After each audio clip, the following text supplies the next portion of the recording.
Hi, I'm Max Kieser, and welcome to On the Edge. Time now to go to Seattle, talk with John Perkins, author of Confessions of an Economic Hitman and Hoodwinked. John Perkins, welcome to On the Edge. Thanks, Max. It's great to be here with you.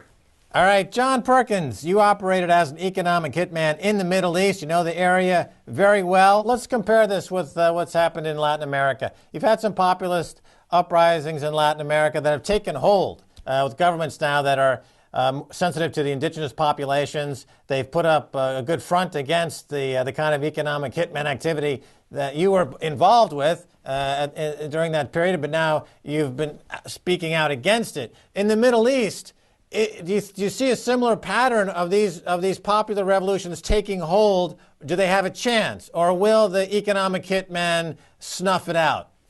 Well, what happened in Latin America was building up for a long time. 10 countries, representing more than 80% of the population of South America, suddenly within the last 10 years, voted in democratic process, these presidents who in varying degrees have said, no more exploitation by foreign corporations. We're done with that.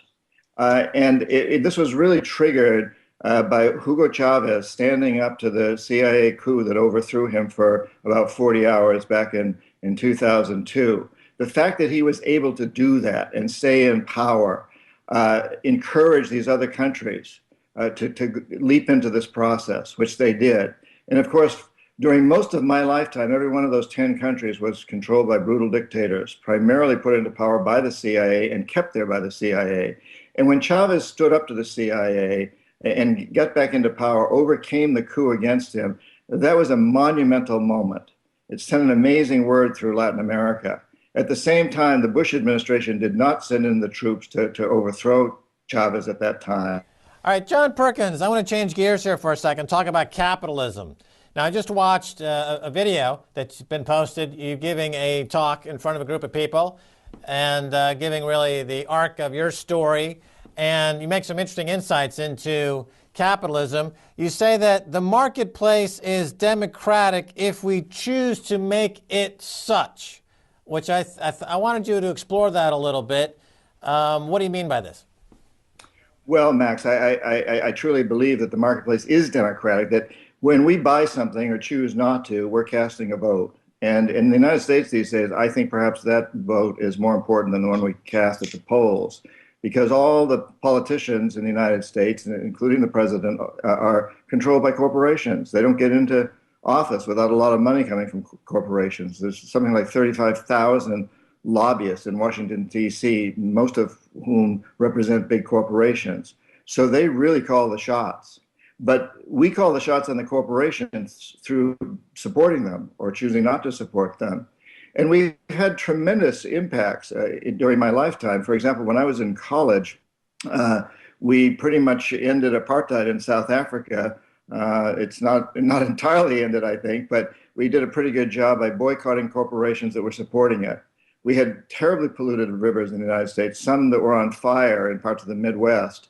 We forced corporations to clean them up, to get rid of aerosol cans that were destroying the ozone layer, to open their doors wider to women and minorities, and more recently to get trans fats out of foods and antibiotics out of chickens. And that's all been through the consumer speaking. And now I think what we need to do is speak on a higher level. What drives corporations today is what I call predatory capitalism, a fairly new phenomena that really took hold in the 70s and mushroomed in the 80s under Thatcher and Reagan and Hodgson and other world leaders. And predatory capitalism has as its guiding principle, it was defined by Milton Friedman at the Chicago School of Economics, the single goal of maximizing profits regardless of the social and environmental costs. And that has driven this whole process. I think we, the consumer, need to go back to these corporations and say, hey, it's okay for you to give a decent return to your investors, but you must also operate within the context of creating a sustainable, just, peaceful, and thriving world for all of us. Well, on the subject of buying from corporations, selectively buying and voting with your pocketbook, with the media co-opted by these corporations, the political process co-opted by these corporations, every single aspect of American life and lives around the world is touched and managed and controlled by corporations. it becomes very difficult for people who want to selectively vote with their pocketbook to even be able to recognize where and when they're being manipulated by corporations. You mentioned in the past campaigns against aerosol cans and these other campaigns that have been very successful in the past, but it seems like in the modern era that we live in now, with the media as manipulated as it is now, it's difficult for people to even understand that they're being manipulated. What I see, and I'm curious what your thoughts are, almost as if people are being pushed onto a reservation mentality in places like America, where they're just being kind of cattled into, ring-fenced into these new almost ghettos or reservations where very little economic activity is allowed to get in and labor costs are dropping. And the problem seems to be several magnitudes greater than just shopping intelligently, voting with your pocketbook. Your thoughts, John Perkins?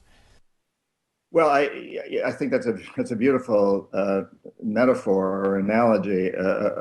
Being pushed into these pens, kind of like sheep, which we are behaving that way sometimes. But I also see a lot of hope on the horizon. I've been speaking out, for example, against Nike Corporation because it has slaves in sweatshops, and on university campuses where I speak, and I was particularly involved in speaking out at the University of Wisconsin system. There's several campuses up there, and fairly recently, the University of Wisconsin dropped Nike, and that's having a huge impact on Nike and scaring them. And hopefully, they're getting the message. If enough of us do that, it will happen. The other hope I see, Max, is that as I speak at MBA programs, I continually hear young people changing. 5 or 6 years ago, MBA students that I met with and talked with emphasized that what they wanted out of life was power and money. I don't hear that much anymore. Now I hear that they want to have kids. They know the world has to be a better world for their children. They're getting their degrees so that they can go out and find ways to create sustainable energy, to help starving people feed themselves, to clean up the terribly polluted environments of the world. I'm hearing this increasingly. I really think there's something very significant going on. We're seeing it, outright in the Middle East. We saw it democratically in Latin America. We're seeing it in Europe. We're seeing it in the United States. There is a revolt going on. When that happens, the status quo, what I call the corporatocracy, will dig in. That's always happens. When people are successful in social revolutions, which is what we're having here, or consumer revolution, the opposition digs in. So I think we just have to keep digging in harder and harder and not give up hope. It's very easy to despair. It's very easy to say they're too big, they're too strong. We mustn't fall into that trap. We need to keep the pressure on. I saw a story recently that came out of Sweden that the IKEA Corporation is hotly debated because they're outsourcing cheap labor in America. And there's a hot debate in Sweden as to whether the Swedish people should be exploiting American cheap labor and the fact that Americans don't offer any kind of benefits to their cheap labor, and they can get a lot of cheap labor in America.